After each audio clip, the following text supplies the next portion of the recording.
انا زملكاوي، واحمد حسام ميدو عارفينه طبعا، بيقولوا عليه العالمي له في الكوره. بس بعد اغتيال اسماعيل هنيه طلع تويته طبعا بتدل ان هو ملوش في السياسه خالص.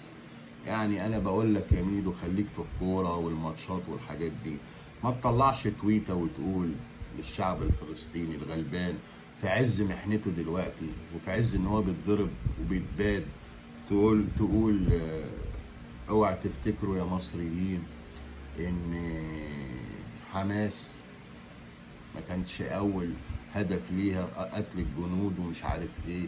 وبعدين ابتدى يقول ايه، دمتم يا اغبياء يا فلسطينيين وما اعرفش ايه وكده. يعني دم هنيه لسه ما بردش، ومش هنيه بس يعني، ودم الغلابه الفلسطينيين اللي بيطحنوا كل يوم دول يعني وبيدافعوا عن ارضهم لسه ما بردش. وبقالنا 10 ايام، 10 ايام ايه، 10 شهور في اباده وقتل ودمار، وانت يا ميدو طالع يعني برضو تخلي بالك من ايه الكلام اللي بتقوله. خليك في الكوره يا حبيبي. يعني السياسه ليها ناسها والكوره ليها ناسها. انا شايف يعني ان الامور بتتأزم في غزه والوضع صعب جدا، ونتنياهو مصمم انه يبيد الشعب الفلسطيني وملوش لازمه.